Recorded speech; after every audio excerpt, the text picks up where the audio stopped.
Good morning India. दोस्तों नमस्कार। दोस्तों हमारे चैनल की कहानियाँ रोजाना सुनते रहने के लिए आप हमारे चैनल को सब्सक्राइब जरूर करें। साथ ही अगर आपको ये वीडियो पसंद आए तो आप इस वीडियो को लाइक करना ना भूलें। चलिए दोस्तों अब इस कहानी को शुरू करते हैं। साथ ही एक और बात, इस कहानी को सुनते वक्त आप चाहो तो ईयरफोन या फिर हेडफोन का उपयोग कर सकते हो। इससे ना इस कहानी की ऑडियो क्वालिटी आपको पसंद आएगी जब आपके कानों तक पहुंचेगी। चलो अब इस कहानी को शुरू करते हैं। मैं रूपा। ये बात मेरी जिंदगी की दास्तां आज से करीब 1 साल पहले की है, जब मेरी शादी नई नई हुई थी। मैं अपने शादीशुदा ज़िंदगी के बहुत सारे सपने लेकर अपनी ज़िंदगी का शुरुआत कर रही थी। ये तो आम बात है, हर लड़की के लिए शादी और शादीशुदा ज़िंदगी बहुत ही खास होता है। मेरे दिल में भी मेरी ज़िंदगी को लेकर हजारों ख्वाब थे। मुझे क्या पता ये ऐसे कुछ हो जाएगा। अब मैं आपको इससे पहले की कहानी बताऊं, ज़रा अपने बारे में बता देती हूँ। मैं एक बहुत ही साधारण सी लड़की हूँ, मिडिल क्लास फैमिली से बिलोंग करती हूँ। मेरे घर पर मेरे माँ है। मेरे पिताजी की मौत कई साल हो चुके हैं। पिताजी की मौत के बाद मुझे और मेरे भाई को मेरी माँ ने ही पाल पोस कर बड़ा किया था। फिर जब मेरी उम्र 19 साल हुई तो उन्होंने मेरी एक अच्छा घर देखकर शादी दे दिया। अच्छा घर बोले तो एक दिन मेरी एक मौसी आई और उन्होंने मेरी माँ से शादी के लिए जिद करने लगी कि बेटी बड़ी हो गई है, अब शादी कर दो। उस वक्त उतनी मेरी माँ की मन नहीं था शादी करने का, लेकिन उनके सामने वो कुछ ना बोल पाई। और फिर जब एक अच्छा रिश्ता आया तो उन्हें भी लगा कि शादी करवा देनी चाहिए। मेरी शादी हो गई।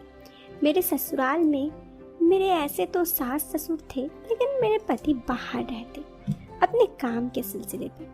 इसी वजह से मैं भी उनके साथ बाहर रहने लगी। मुझे ऐसे भी ऐसा ही परिवार चाहिए था जहाँ पर मैं अपने पति के साथ अलग रह सकूं। ऐसे ही काफ़ी दिन गुजर गए। फिर मेरे पति का एक दूसरे कंपनी में जॉब लग गया। यहाँ के जॉब से वहाँ का सैलरी ज़्यादा था, इसीलिए मेरे पति उस कंपनी में जॉब के लिए चल दिए। वहाँ पे जॉब करने के बाद मेरे पति अक्सर थोड़े देर आने लगते। अब उनकी सैलरी बढ़ गई थी तो मैं उन्हें कुछ बोलती तो वो मुझे हमेशा ये कहते कि अब सैलरी बढ़ी है थोड़ी सी तो मेहनत करनी ही पड़ेगी ना। उनके बात मुझे सही लगता। फिर वो मुझे कहते कि देखो ये मेहनत तो मैं हम दोनों के लिए कर रहा हूँ। बात तो वो भी सही थी, तो मैं कुछ नहीं बोलती उन्हें। लेकिन पहले मेरे पति का व्यवहार मेरे लिए बहुत ही अच्छा था। वो मेरे साथ समय बिताते, मुझे कहीं घुमाने ले जाते और काफ़ी देर बैठकर मेरे साथ बात भी करते। लेकिन जब से यहाँ पे जॉब लगी थी जैसे सब कुछ बदल सा गया था। मेरे पति हमेशा काम पे बिजी रहते। कभी कभी तो मैं अपने पति को गुस्सा के बोल भी देती कि पैसा कमा के क्या करेंगे आप, अगर लाइफ में खुशहाली ही नहीं रहेगी। तो इन सब बातों में मुझे ही डांट पड़ जाता। फिर मैंने बोलना ही बंद कर दिया। फिर धीरे धीरे मैंने देखा कि मेरे पति अक्सर अब रोजाना रात के करीब 8-9 बजे आने लगे। मुझे ये सब बात एकदम हजम नहीं हो रही थी। 2-3 दिन तो मेरी इस बात पे जब पति से झगड़ा हो गया तब मुझे मालूम पड़ा उन्हें दारू पीने की आदत लग गई है और वो रोजाना दारू पीने चले जाते हैं ऑफिस के दोस्तों के साथ। ये सब कुछ इस ऑफिस में आने के बाद से हुआ था, जब से वो इस नए ऑफिस में आए थे तब से ही। और फिर दारू पीने के बाद वो घर आते। अब ज़्यादा दिन हो गया था तो मेरे पति को इन सब चीज़ों से कोई ये भी नहीं था कि मैं उन्हें डांटूंगी। मैंने उन्हें बहुत समझाया पहले, लेकिन फिर भी वो नहीं समझे। तो मैंने सोचा कि चलो आपको जो करनी है आपकी लाइफ करो, मैं कौन होती हूँ बोलने वाली। फिर मैंने बोलना ही छोड़ दिया। और दोस्तों इसका परिणाम बहुत बुरा हुआ। मेरे पति हर रोज़ दारू पी के आते। मैं तो इतनी ज़्यादा परेशान हो गई थी, समझ ही में नहीं आ रहा था क्या करूं। लेकिन आखिर लड़की हूँ, अब मायके तो जा नहीं सकती, इसीलिए मैंने कुछ नहीं कहा। बस मैंने पति को बहुत समझाया, लेकिन लगता था मानो ये समझाना बहुत देर हो गई है। मेरे पति कुछ भी सुनने को तैयार ही नहीं थे। हर रोज़ वो दारू पी के ही आते और मुझे भी काफ़ी खड़ी खोटी सुना देते। मुझे ये सब चीज़ बहुत बुरा लगता। ऐसे ही काफ़ी दिन बीत गए। मेरे पति दारू के नशे में इस तरह धुत हो चुके थे कि उन्हें ये तक समझ में नहीं आ रहा था कि क्या सही है क्या गलत। वो अपने सारे पैसे दारू के नशे में उड़ा देते। कदर कुछ यूँ हो गया कि यूँ तो हम रहते थे रेंट के हाउस में, अब हर महीने की रेंट हमें बहुत ज़्यादा लगने लगी। मैंने अपने पति को बहुत समझाया तो वो फिर भी ना समझे। अंततः मैंने सोचा कि देखते हैं कितना दिन क्या होता है। ऐसे ही एक दिन मेरे पति दारू के साथ साथ जुआ भी खेलने लगे। ये बात जब मुझे पता चली तो मैं बहुत परेशान हुई। अब मैं आगे क्या कर सकती थी, मुझे कुछ समझ में नहीं आ रहा था कि मेरे लिए क्या सही है क्या गलत। मैंने कई बार मेरे पति को कहा कि ऐसा मत कीजिए, लेकिन वो मानो सुनने को तैयार ही नहीं थे।